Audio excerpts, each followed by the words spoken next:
coaches would be fantastic. If you know 10, 20 awesome coaches and we profiled them, we could determine an optimum coaching profile based on what level they're at.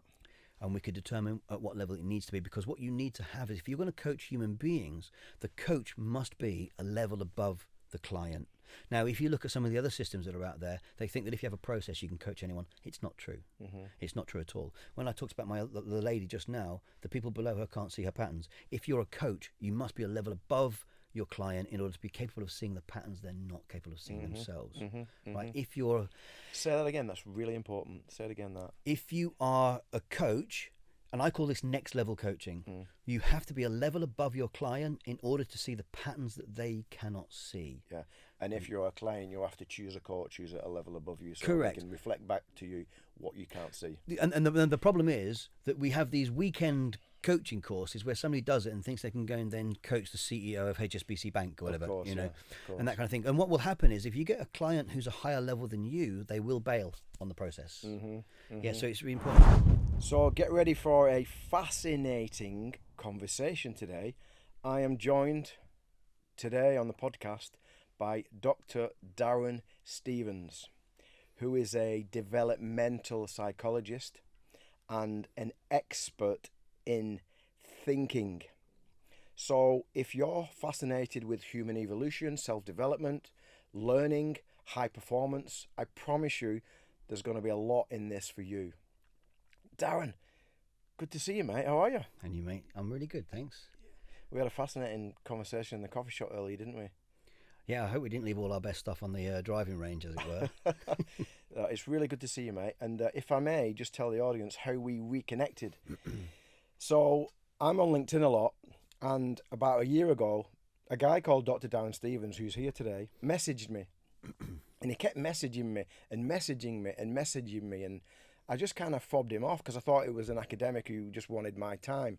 And then he said, I went to the same school as you. And I said, well, what does that mean? Anyway, long story short, we decided to meet. And within the first 3 seconds, my heart opened, my face smiled, and we give each other a hug. We were at school from the age of 4 until the age of 10. And I haven't seen him for over 40 years. And the reason I didn't recognise him is because he changed his name and he didn't tell me. But mate, it's really good to connect with you. It feels good. I'm smiling, but I'm also fascinated by your journey and what you're bringing to the world in terms of the models that you've created within your research. So, Darren, thinking. You know, I often hear the words, you know, we are a product of our thinking. You are what you think. You become what you think. Whatever you believe, you manifest. We're a product of our thoughts. How important is thinking, and how true are some of those comments, mate? I think thinking is so important. That's what Baldrick said. I think you're absolutely right. We are a product of our thinking, but it's when we're not aware of our thinking that the issues start. So yes, if I can use my hands, because if you chop my hands off, I'll be speechless. But if you think about, what are you manifesting? What are you? I'm going to use the word constructing because that's my theory. It's called constructed development theory. And what I'm saying is that at the different levels of thinking, you construct a different Craig or a different Darren, right? So if we want to construct how we want to be going forward, if we're at the lower levels of the thinking scale, which I call the awareness quotient, we don't have as profound a relationship with our thinking than somebody who's at the higher levels of the awareness quotient, because all it is about joining the dots and our capacity to join these dots. So how I want to construct my future, if I am not capable of joining as many dots as I could be because I've not had exposure and awareness created, then my future could be limited. But somebody who's at, say, AQ8, a higher level thinker, what they're connecting is a vast majority of dots that the AQ5 people cannot see. But by exposing their thinking to the 50, they've got these 50 shortcuts. By exposing their thinking to something, say, like as simple as internal, external, how they get their rules. Do they get their rules from themselves? Or do they get the rules from the surroundings, like the organisation, the team that they're part of, the tribe that they're a member of, their religion, whatever? I personally get my rules from me. But lots of people, because we're a socialized animal, we get our rules from society. Especially when we're young, right? Definitely when we're young, right? So think about that. If you want to construct your future or manifest whatever you want, where are you getting your rules from? Because if it's for you, you'll construct a completely different future to somebody who gets all of their rules from society. Yeah. Now, where is your awareness at? Yeah? Okay, so I like this concept of developmental levels of thinking. Now, just to simplify it a little bit, are we saying here that evolution is when we move through periods of life and through various stages of life, we evolve our thinking, we evolve our model of the world, it changes and we start to see things different. And if we continue to bring more awareness to that, we'll continue to evolve our thinking construct throughout life. Yeah, so let's make it easy, right? Intention, awareness, choice, and response. These are the 4 pillars of constructive development theory. What's your intention? How aware are you of that intention? What choices does that awareness create? And then can you choose your response in the moment? Let's make it easy. If you're living on a desert island, no one around, no inputs, no external experiences to call on, your kind of construction of the future is going to be limited by that environment.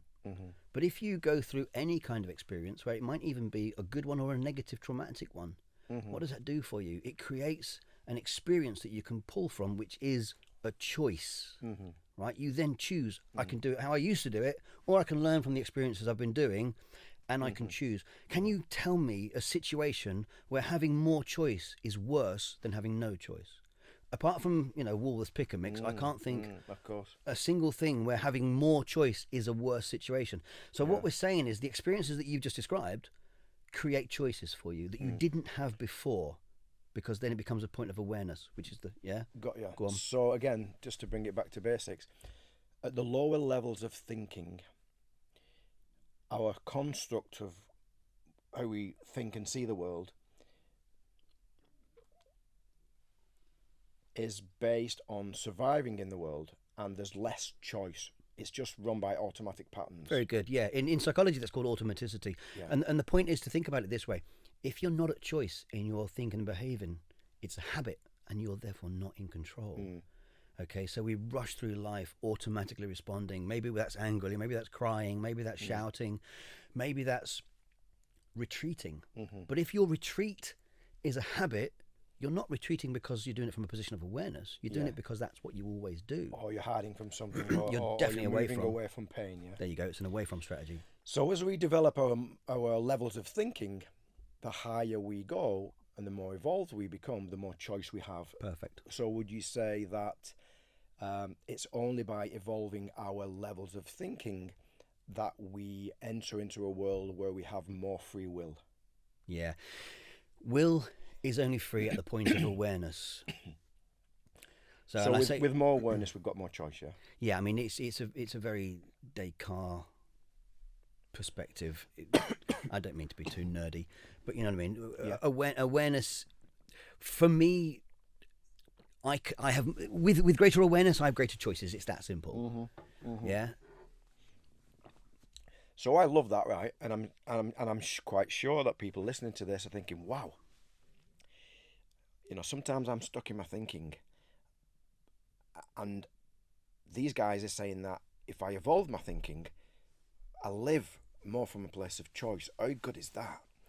My question to you is, those people are also probably saying, how? How do I change my thinking constructs? I downloaded this from where I grew up and the society that I grew in, and mum and dad and the town I lived in, and women are like this and men are like this and the world's like this. For example, I remember my mum, she used to always say to me, Craig, it's like a battlefield life. It's a bad world. That's her construct. So her construct was pretty low level, yeah? How do we change our thinking construct so we can evolve? What is the how? The easiest way to do it, first of all, is to assume you're wrong. How am I wrong? Okay, the developmental question is this. What am I not seeing that's just as important? What am I not seeing that's just as important? What was your mum not seeing that was just as important, right? Because I know that in any given situation, I'm aware of how I am in the moment, and I'm aware of what my constructs are and my limitations, because I know there's something I'm not seeing. Yeah. So if you want to first of all figure out, how do I grow? How are you wrong? Yeah, straight away. What are you not seeing here that's just as important? And then the next thing I would ask is, can you stop and step back and think about what you're doing in the moment? Can you choose a different response in the moment? If you can't, you're not in control. You're going to be operating at the lower level. If you can stop, step back, and choose a response in the moment, we're starting to develop our thinking. Now, if you are at the lower levels, you're not actually seeing as many dots as the people at the higher levels, so your perspective is going to be limited because the dots aren't available to you. But the more times you are capable of stopping and looking for the dots, maybe getting someone else's perspective, yeah? Darren, have you thought about it this way? Craig, have you seen this? Expanding your awareness. Expanding, yeah, by someone else. Even people like, because people say, well, I've been working on my thinking myself. But the problem is, if you're at AQ 6 on my scale and you think about your problem, you rotate the problem around AQ 6. You need somebody at AQ 7 to say, Craig, have you thought about it like this? And that's, I call that a more complex other, but that's not necessarily a phrase that people enjoy. I rely on other people who are more complex than me to tell me and point out where my thinking could grow. So we need others to reflect. I'm afraid so. Back to us, yeah. I have a friend called Jude in Australia, and he was a monk for 7 years. And I asked him, look, you meditated a lot, quite a lot.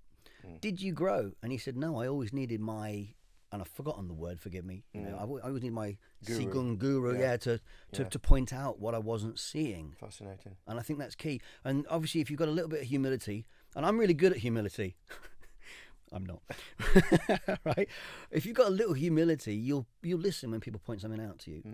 Now, if anybody here has done a martial art or boxing or anything like that, I would still, after 30 years of training, I would still train with a beginner, because they might clock you in a different way and punch you in a different way that you're not used to, and you learn from a beginner. So it's always useful to listen to people around you who's got a different perspective on you. Even if their perspective is marginally lower level than your own, they might offer you something that's new. It's pretty important work, Darren, isn't it? Because, you and I know, let's say, for example, male suicide. At the root of at the root of struggle, at the root of depression, at the root of addictions, at the root of I'm going to commit suicide, is a construct, right? Is a way of thinking. So helping people to evolve that way of thinking is huge in the world of mental health, right? It is. I'm just to be clear, I'm not a therapist. I'm not even sure I'll be a good therapist. I have a PhD in psychology.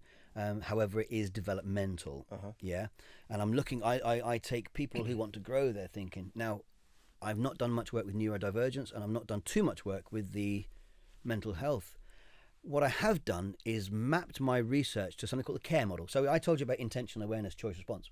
If we look at it from a care, awareness, intention, response perspective, CARE, I have a guy in Switzerland who's a therapist, and he's using my framework to do therapy. He's got an app coming out in November that bases what we're talking about in this app on my framework. Now, for me, the most important thing, what you said, was offering the person choice, because when they're in that state, what are the chemicals going on in their brains? What's happening? Where are they missing, dopamine? Are they getting too much cortisol? So on and so forth, right? They're not aware that they have a choice. Yeah. And that's what keeps them low level. They're not aware that they have a construction. And that's that. So for me, the idea is to offer them the opportunity to think about how they are choosing. You've got a choice. You've got a choice. When their brains are not wired the way that we need them to be in order to see the choices, how do we then get them to see the choices? That's the key question. I don't necessarily have the answer, but talking is the absolute point, because go back to what I said about being on a beach with no options. That's what they've got. They're on a beach with no options. So when someone is at those lower levels of thinking, right, and they're more likely to feel stuck, lack self-belief, be a victim, because they don't realize they have choice, would you say that at those lower levels, one of the only ways to evolve is through some kind of painful experience? For example, I'm stuck at this level of thinking, I think I can't change, why me, poor me, and then all of a sudden my father dies, I have to look deeply at the situation. I go through a lot of pain. I grieve, and all of a sudden there's more expansion. There's more awareness. I can start to think differently. So that's called disequilibrium. So Piaget talks about this. For me, the way I coach people, the way I develop people is relative disruption. And I also mean that with my students, because I teach at university. And whether they're first years or master's level students, I disrupt their thinking. Mm-hmm. And the care model in being tested in Switzerland is a disruption in their thinking. But you don't necessarily have to have a negative disruption in that sense. Yeah. If you're already, because they're already in pain, how do you disrupt the pain? Rather than have someone die around them, which would be like, oh my God, how do you disrupt their thinking to the point where they recognize that their pattern is stuck? Disequilibrium, disruption. Can you talk a little bit about this evolutionary journey whereby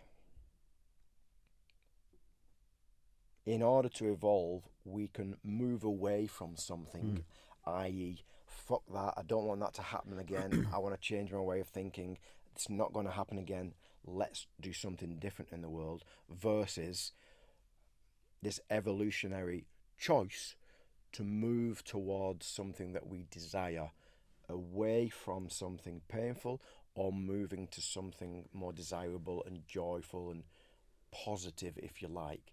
Can you talk a little bit about that? Yeah, so luckily there are two cognitive intentions called towards and away from. Maps in nicely.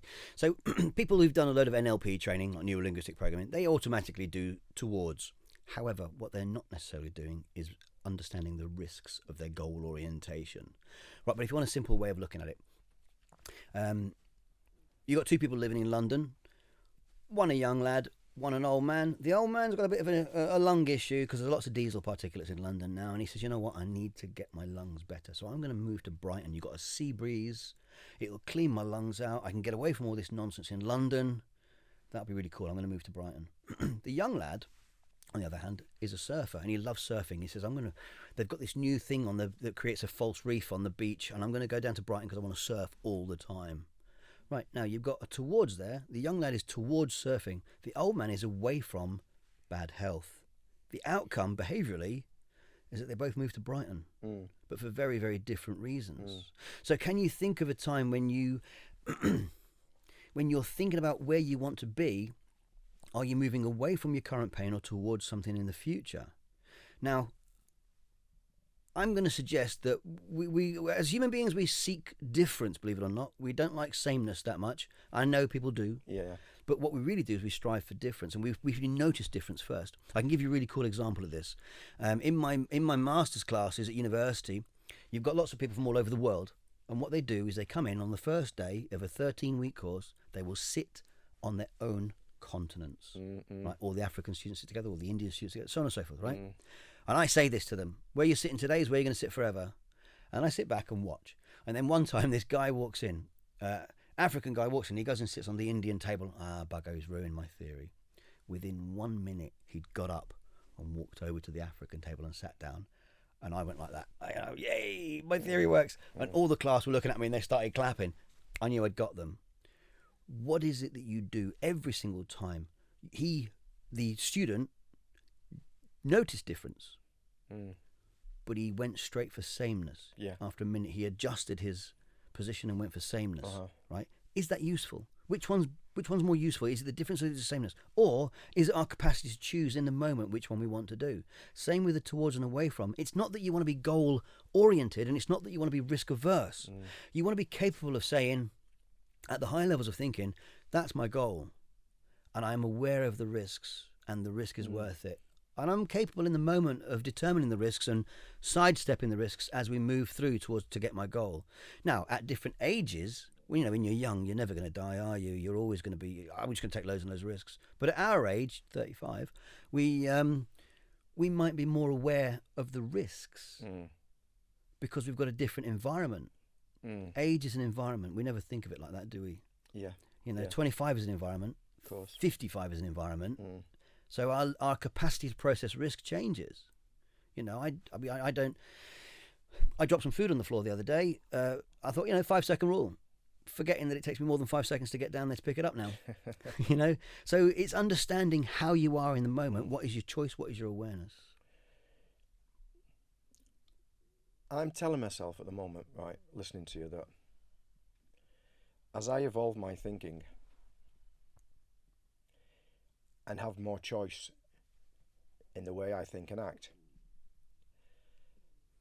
that it's healthier for my body and a natural result of evolution for me to start to want to move towards.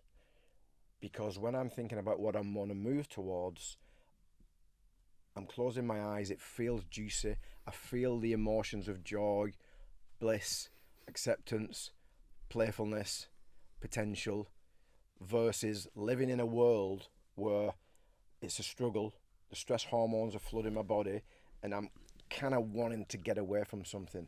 So I'm not trying to prove myself right, I'm just asking you, is that a natural default of evolving your thinking? Oh, yeah, I see what you're saying. Well, you're constructing joy. You're constructing happiness. You're constructing a future environment. Mm-hmm. And you said to me earlier, we get, through choice. Yeah. Well, yeah, but that's the ultimate position to be in. Yeah. Now, the question is, are you doing that towards goal orientation as a reaction? Is there an unconscious away from there? Because they're actually moving away from the terrible environment that you also described. Yeah. So which one is it for you? Are you actually towards the bliss and the joy, or is that an away from reaction to not wanting to be in a negative situation? Good question. It's my job. But for me, so here's a question for you as well. Instead of me thinking of a life to move towards that's joyful, what if, and I do this, and this is based around the work of Dr. Joe Dispenza, what if I construct those beautiful felt emotions from the inside within that already exist in my body? I evoke some joy, I evoke openness, I relax my body, and I already cultivate the desirable emotions of acceptance, gratitude, joy, playfulness, etc. And then I project outwards. Where does that fit into your model? Well, it's environmental. It's context specific, because you can do all of that. Try doing it on the M62 when you're stuck in traffic for 3 hours. Mm. Now, some people can do that. Some people are, we're stuck in traffic. It is what it is. Are they capable of being angry, or have they experienced some? Because what we don't realize is that extreme anger and whatnot is a traumatic response, but also extreme kindness is also a response. And anger is also necessary. Of course it is. So as you construct your emotions, which a researcher called Lisa Feldman Barrett talks about emotions being constructed rather than happening to you, you automatically respond and construct the emotion that you assume is appropriate in the moment. Mm-hmm. So what you're saying to me is that if you're stuck somewhere doing something and you want to sit and feel joy and whatnot, you sit there and construct it. But is that construction of joy a response and a reaction from choice towards, or is it an away from because you want to move away from? Because for me, the idea, I'm never happy nor unhappy, because I know that happiness is a construction. Yeah, and happiness is a state of mind, not a result of circumstance. So how are you in the moment? Are you capable of choosing how you are in the moment? And if you are, and I mean if you really are, from a position of I'm neither running away from a negative environment or moving towards the one that you talked about, right, I'm just happy, I just am, then do you need to project joy and whatnot? Yeah, I hear. So I want to come on to the models in a minute, because I want you to talk about the model, the levels, sorry. But before I do that, I've got a question. In terms of this evolutionary shift in the way we think, going higher up the scale, apart from having more choice and experiencing more of the time some of those positive emotions, are there any other benefits to be aware of? Like, what are the other benefits Hmm. in the way we live life? We've only got an hour. In essence, it's about prediction. In essence, so you get to understand people's patterns. You get to notice how they think, how they construct their thinking. You hear it in their language. Okay, and as you listen for the language patterns, you get to understand how they think. Now, if I say to you, because one of the problems with things like emotional intelligence, which I don't actually think measures anything, I gave a talk in Cambridge on it on Tuesday, and the audience eventually came to the same conclusion that it doesn't measure anything, and it's not as useful as we think it is, because we give it a label doesn't mean it's true. How can we use a thinking model to measure feelings? Tell me about that. So from my perspective, I've got these 50 shortcuts, cognitive intentions, and most of them are cognitive, but a lot of them have a felt sense. So we talked about it earlier. Partner, caring for others. These are things that you do unconsciously, okay? Excuse me. Things that you do unconsciously. Now, if you are high on own and low on partner, you push your own ideas through. And this could be a meeting, it could be within a relationship, it doesn't matter. But if you're high on partner, you're stuck in the second position, which means you're stuck in the other person's perspective. Well, that's not useful for you. But we can measure that, because the questions ask you, how do you process you? How do you process you in relation to others? How do you process you in relation to environment? So you've got team player and individualist. Some people prefer to work on their own. Some people must be, they must have a team around them. Yeah. So we can measure our propensity and our awareness of how we want to respond in the moment, whether that's from an individualist perspective or from an other person's perspective. From a coaching perspective, you're going to be embedded in your partner's position because it's all about them, right? But can you then choose to, in the moment, and this would be a real test of your level, could you choose to piss off your client in the moment and then choose to get them back on side? Because that would be a good test of your internal, external perspective. Yeah. So we can easily measure our awareness of our propensity to interact, communicate, and exchange with other people. Talk to me about, keep it simple. Talk to me about the levels and talk to me the basic characteristics of each level and how someone might think at those levels. Understood. Well, I'll tell you what we'll do, right? Because it's not just mine. My theory is called constructed development theory, and I look at how our use of 50 cognitive shortcuts from a position of awareness maps to our level of cognitive complexity and social emotional complexity. However, the idea of social emotional and cognitive complexity I got from Dr. Otto Lasky and Dr. Robert Keegan. And Keegan's they've both got a system. But Keegan's system, level 2, level 3, level 4, level 5. Let's make it simple. Level 2 is self, right? It's all about me. What's in it for me? How much money can I make for me now, right? Level 3, stage 3 is socialized mind. How are we doing? What's our relationship like? Level 4 is called self-authored thinking. I know you're there and I know you have feelings, but I'm not responsible for them. I'm responsible for my own. I self-author my script for life, which is where you're going with your thinking. I know I can hear it, right? Yeah. So level 5 is your people who are leaving a legacy. And as much as people like Musk and Steve Jobs rub people up the wrong way, you've got to look at how their level is how their thinking level is. But you know people who are level 2. What's in it for me now? Respond automatically. The automaticity I mentioned earlier. They don't know that they can construct their thinking differently. They just respond. They just go for it. How much money can I make now for me? What's in it for me? They can't put themselves in your shoes. They're in survival, yeah. Yeah, if you like. But they can't put themselves in your shoes to feel what you feel. Somebody at level 3, and the idea of this is that you've also got occupations that map to the different levels. Level 2, for example, stockbrokers. That kind of idea. Donald Trump, if you like. Level 3, you're looking at your nurses, maybe some school teachers, that kind of idea. Why are they doing the jobs they're doing? Because of how they think about other people. We're a social animal. So the majority of the population, if you have a bell curve, the majority of the population is around level 3, socialised. It's kind of obvious, isn't it? We're a social animal. But once you start breaking free of the social bonds and the group belonging, you start to self-author. And that's a level 4. Go on. So the precursor to level 4 is, hang on a minute, I'm 42. Who gave me this set of rules? I didn't fucking choose to think like that. Bit of a crisis, and then we start to construct a different way of thinking, yeah? You will definitely need someone to help you point that out. Yes. Yeah. You'll need somebody at level 4 to point out your level 3-ness. Yeah, definitely. So a midlife crisis, in essence, is the character in the movie isn't... They know, so they're isn't working anymore, and we need to change the character. Yeah, they're at 3.5 in Keegan's scale. They're at 3.5. They're moving away from group belonging into self-authorship, and they're going. And Keegan and Leahy and all these other people talk about how painful it is to grow. It's not painful. Mm-hmm. If you know growth is your point, there's no pain there. Yeah.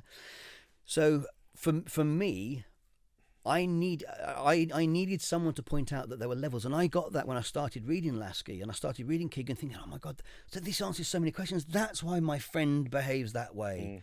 That's why he's a prick. You know, that's why she's so lovely, because of the way they construct their thinking at the different levels of thinking. Now, if you think about it from an occupational perspective, at level 3, you might get somebody who's a salesman, and we're in a family environment. This is a family. Now, by the way, if any organisation tells you they're a family, please quit immediately, right? But then somebody at level 4 is more towards a social enterprise where they're not necessarily worried about the money coming in, because that's a side effect of having an awesome business. They're making sure that everybody's taken care of in the business. That's the level 4 perspective.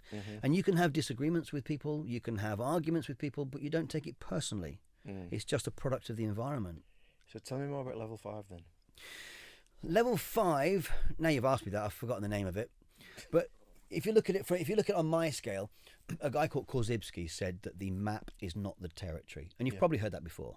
Right. Well, at my level 8, you're capable of constructing the map.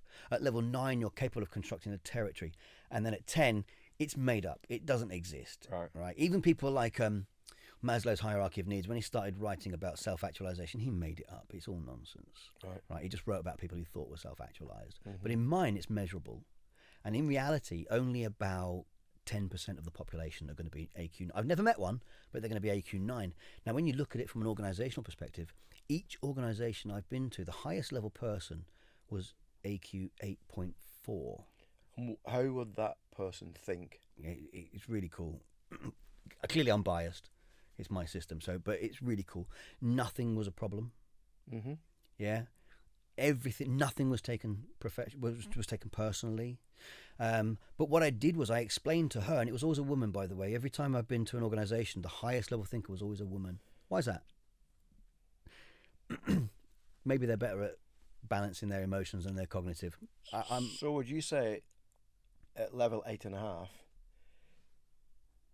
there's much less away from, there's much left towards, and the person is present? Definitely present, but they also know and accepting of what is. Yeah, because they know that towards and away from are constructs. Yeah, self is a construct. When you get to the higher levels, nothing is real. So we could say that person's closer to enlightenment, whatever that's supposed to mean. Whatever that means to you. Yeah. If you like. If you understand that everything is a construct, nothing is real.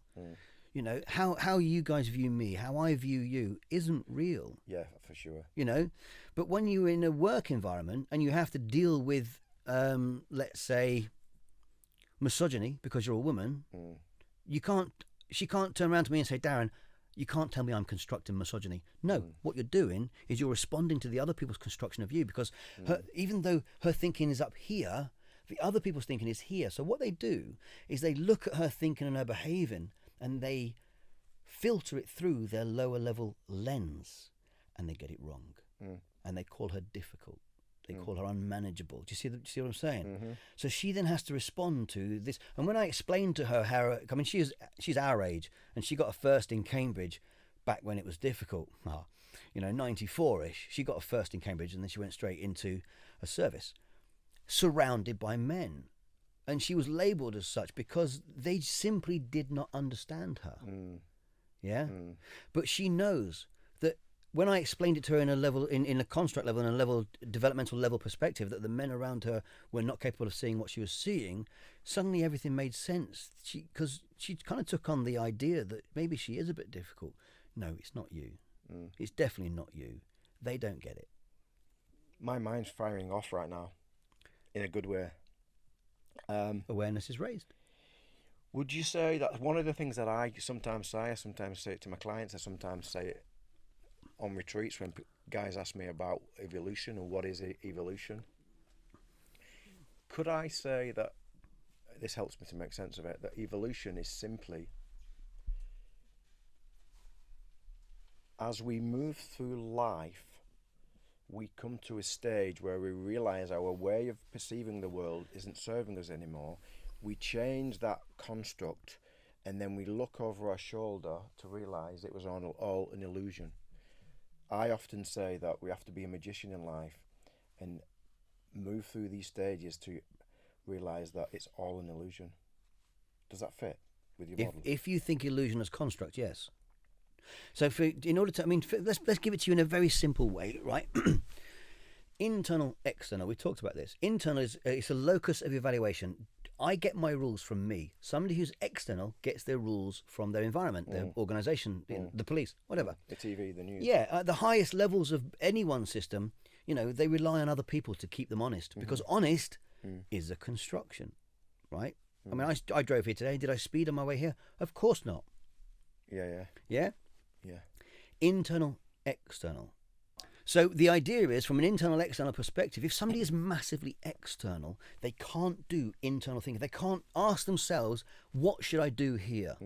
When I help them to realise that their external view needs to come down and their internal view needs to go up, that's not just a change in internal, external. That's a world view change. Is that an evolutionary shift? It's a phenomenal evolutionary shift. If you want to call it evolutionary shift, yes. For me, it's a construct shift, because what they're doing is instead of, but the thing is, right, the people around them notice this change, because at one point where they were subsuming self for the perceptions of others, in other words, they would ask, what do you think I should do here? What do you think I should do here? They stop doing that. And they say, I don't agree with you anymore. Well, the other people around them notice that massive change in their thinking and behaving. That's evolution. Would you, even though, and I don't want to sound hierarchically at all, even though it might sound that way, but even though there seems to be a lot of people that invest their beliefs in an external source, i.e. governments, the company they work for, the TV they watch, the news channel, social media, would you say that there is an evolutionary shift going on right now where people are transitioning into more of an internal compass? So you've got, okay, I don't want to get too geeky, but from a cultural perspective, you've got these things like high context culture and low context culture. You've got individualists and team players. So China is very family oriented. India is very family oriented. So your socialized mind. Germany, England, America, we're very individualist. Okay, but what's happening is, because of the internet, information is available. Now, we thought, years ago, we thought the information age will be fantastic. The internet will free everybody. And it's not the case, is it? There's a lot of conspiracy theories, and the wrong information is getting out there. Yeah. I think from my perspective, what we've got is more information. What's more important is your capacity to discern good information from bad information. The higher up the scale of thinking you are, the more abstract you're capable of thinking, the more discerning you're going to be on the information you see on social media.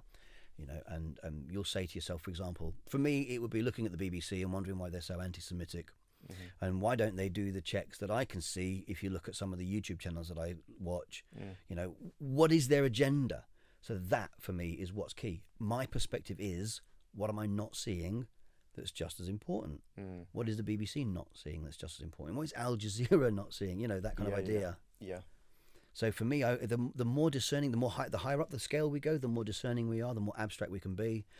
If we're low level, we're going to conform to conspiracy theorists. It is black and white thinking. You did this, therefore that. That kind of idea. What we're saying here is that our thinking is trying to grow. Well, the more it grows, the more abstract we can be, the more questioning we can be. We can say, what am I not seeing? So, Darren, how does all this apply to learning and coaching? That's a huge question. So my original PhD was in complexity, and I created my own theory, which is awesome. But also, when I teach at university, and what I noticed was that when you teach 18-year-olds, it's different to when you teach 40-year-olds. Teaching children is called pedagogy. Teaching adults is called andragogy, right? So I want to do another PhD. I've already put the proposal into Warwick to look at how developmental levels can impact andragogy, adult learning. Right now, if you think about this, what do? You're a coach. I do a little bit of coaching here and there. How do you interact with adults? How do you get them to shift their thinking? How do you now? Because there's one of my taglines on my website is you can't train development. Think about that, right? You can't train development. Most coaches, especially in the sports arena, they're really looking at training. They're really looking at that kind of idea. They're not actually looking at vertical development in the teams. If you could teach, so vertical development is thinking development, yeah? Yes, sir. So vertical development is how. So universities offer horizontal development. You go in, you memorize facts, you regurgitate it in an exam or whatever, right? Vertical is evolutionary, yeah? Yes, definitely. Because I'm not going to ask you what you're thinking. I'm going to ask you so how you're thinking about it. Fascinating. Let's talk about this in relation to coaching. Okay. So, for example, I'm making this up now. If you could offer an awesome rugby player an alternate perspective on how they construct themselves as a rugby player, what would it look like? How would their thinking shift? What would it mean for their behavior? We've already established that if you change internal, external in a normal person, their behavior outwardly changes and people notice. If you could look at if we could profile the top 20 rugby players on the planet in the UK. Or coaches, yeah? Coaches would be fantastic. If you know 10, 20 awesome coaches and we profiled them, we could determine an optimum coaching profile. Based on what level they're at. And we could determine at what level it needs to be, because what you need to have is, if you're going to coach human beings, the coach must be a level above the client. Now, if you look at some of the other systems that are out there, they think that if you have a process, you can coach anyone. It's not true. It's not true at all. When I talked about the lady just now, the people below her can't see her patterns. If you're a coach, you must be a level above your client in order to be capable of seeing the patterns they're not capable of seeing themselves. Right? If you're... Say that again, that's really important. Say it again, that. If you are a coach, and I call this next level coaching, you have to be a level above your client in order to see the patterns that they cannot see. Yeah.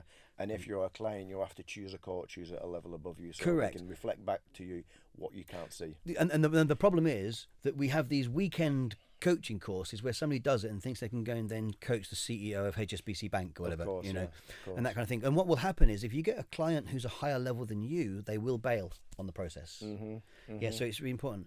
So if you look at it from a coaching perspective in your area, now, how would you offer rugby players the capacity to expand and grow their thinking to make them a better rugby player? Because they're awesome at playing.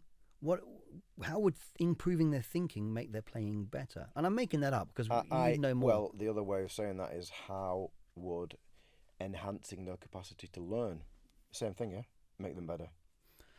Yeah, because you're asking them, what are they not seeing about learning? What are they not seeing about the game? Could we extrapolate out from the game, from the abstractions of the game, because we know what parts. I know a rugby player in my area, Northampton, and he's profoundly deaf, and I think it's his right ear, and he forgive me for getting the sides wrong, right? But he said, you know why I'm the highest scoring try scorer winger in England rugby? He said, it's because I'm deaf in my ear and I never heard anybody asking for the ball. Right? And I thought that was fantastic, because you think, because you in your job, you'd say, well, what drives him? How is he motivated to score all those tries? And it was nothing that you thought it was. He just didn't bloody hear it. Yeah. So what are we not seeing that's just as important? He's mutton. So there could be a workshop in this, couldn't there? There's definitely a workshop in this, and if we get to the point where we profile the top coaches, we could feed that information back to the coaches to say, look, the composite outcome of profiling all of you guys is that this is what a coach thinks like. Not what they think, how they think. It would also be useful, wouldn't it, to teach coaches how to coach, i.e. verbal, non-verbal, etc., based on the thinking level of players. Definitely. Because if you know somebody is level 2, how you motivate them is different to somebody who's level 3, who's level 4. So yes, absolutely right. Now that's the actual what we're talking about there is because coaches deal with adults. That's andragogy. That's learning and teaching adults. That is my next PhD. So it could all tie in beautifully. Yeah. So when are we going to do it? Well, I've got to drive home in a minute, but next week. We need to get our heads together, don't we? We do. Because there's a lot of potential in this. I agree. I mean, I've heard about researchers before with behavioral developmental models, Maslow.